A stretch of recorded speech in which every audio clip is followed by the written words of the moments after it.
I have a New Testament to some Gideon gave me. Anyone want it? Right after high school, Michael Williams entered the Navy. He was like 19 years old. His first mission was on a ballistic sub. And while he was underwater, he started thinking about the issues of life.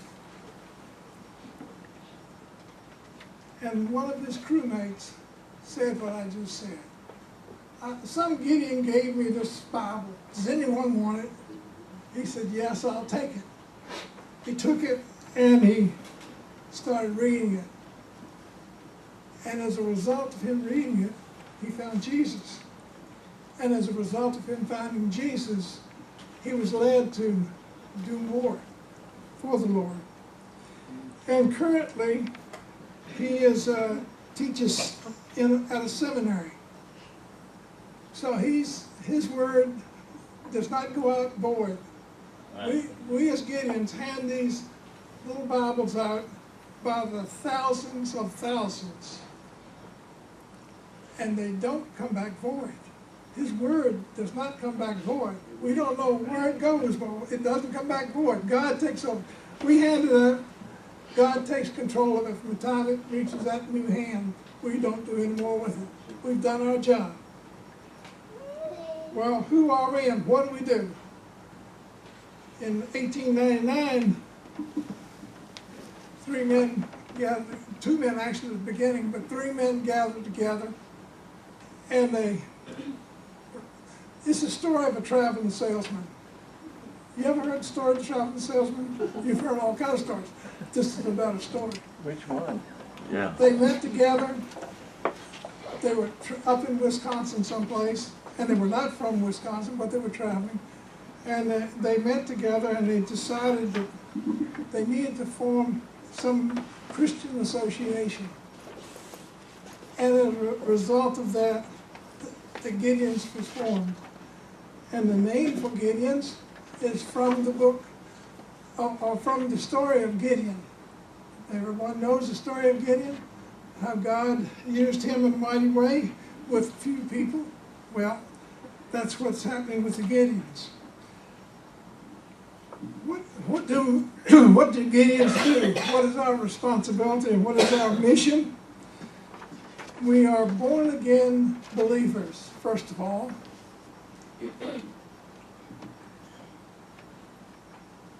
We are businessmen and professional people. To be a part of a Gideon, you need to be a businessman or a professional, not a preacher. If you're a preacher, you can't be a Gideon. How about that, Pastor? Surprised? Surprised? And the third thing is you need to be an active member of an evangelistic church. Those are pretty high qualifications. Well, what is the purpose of Gideons? Well, you might say it would be to win lost souls, which it is. But doesn't everybody try to win lost souls? What's unique about Gideons? It's the way we go about doing it. We go out and we distribute Bibles, one by one by one. Last year, 91.8 million Bibles were distributed worldwide by the Gideons. 91.8 million. That's a big number. It's not like our debt, but it's a big number. So we want to remember that we are distributing one by one.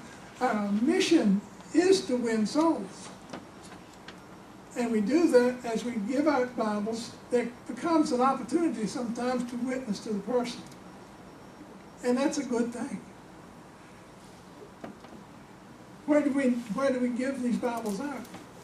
Well, we hand them out one by one, one-on-one, like these little testaments here. But we also have lots of different testaments, lots of different Bibles. Some are full Bibles. You'll see them in hospitals. You'll see them in restaurants, in rest homes, nursing homes, you'll see them in doctor's offices, you'll see them anywhere that people gather, and we have an opportunity to leave them there. That's when you'll find Bibles. We've been distributing now since 1916. They didn't start distributing Bibles right away, but in 1916 they started distributing Bibles. And as a result, we have distributed, since the start, over 2 billion Bibles. Now, 2 billion is a bigger number than the 91.8 million I mentioned a moment ago. And the last, second billion came in 14 years. So we're on the grow, as you will. Again, our emphasis is to reach the lost world with Scripture. And in South America, it is a tremendous thing going on there. Most scriptures were delivered in one continent, was in South America last year. And that was about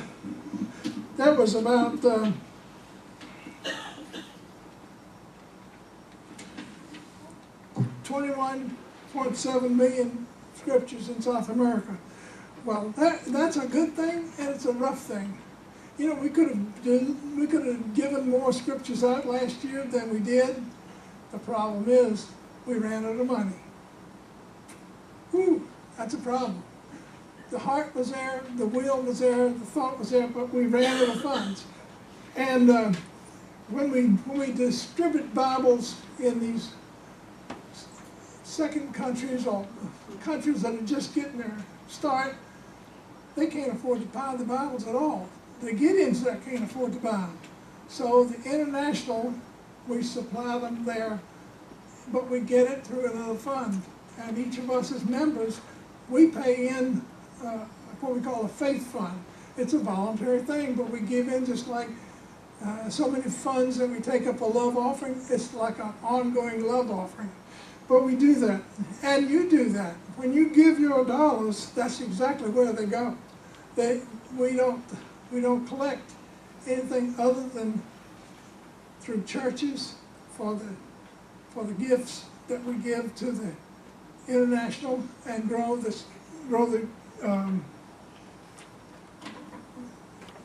Bibles that are being distributed that way. In Miami, Florida, a couple of years ago, there was a Bible distribution, and it was in a middle school. Now, today, sometimes it's hard to get into these schools because they got some different ideas from what they used to have, and it's getting tougher in some places. And the Gideons were out on the sidewalk, which is an authorized place for them to be, and the principal came out and talked to the leader of the group and told them that if they tried to talk to any of the students when they came out, that would be disciplined, they would be turned in. And so then this principal went back, and as the students were leaving, he yelled out, and I've never heard this term before, but I'm starting to hear a good bit now, stranger danger. You ever heard that? Stranger danger. That means that some perp is in your community, in your area. And so this principal said, don't talk to any adults, and you don't have to take any materials. What do you think it did for those kids? Huh? What? Say again? Made them want it. They want it. That's right. You know, it's like sick them to a bulldog. Those kids came out there and they gave out all the Bibles they had. God's will overrides this principle's desire. And so that's one of the things that happens. In the Dominican Republic, Gideon started there in 1963. But in some years later, this young lady, she was in school, I don't know whether it's grade school, high school, could have been grade school, upper levels. But she received a New Testament from the Gideons. And she went home, and her folks didn't want to see anything about that Bible. They were Roman Catholics. They were devout Roman Catholics, and didn't want to have anything to do with it. So she took it outside and hid it under by a tree, under some roots or something. And she and her sister would go out and read that Bible every day, just for a little bit every day.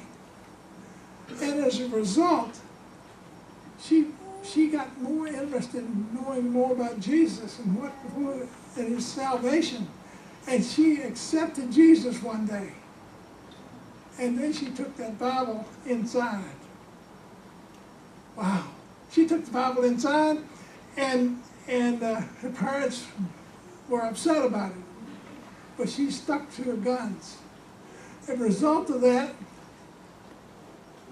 today there are 7 pastors out of her family that are serving in that area. Amen.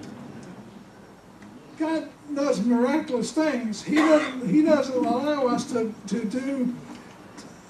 I mean, we can do what we want, but He's going to do His will in spite of us.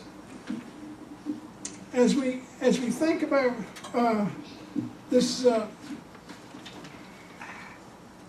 as we think about what we can do, because that's what we're here for today. We're trying to share some information with you, but we also have a need to reach more people.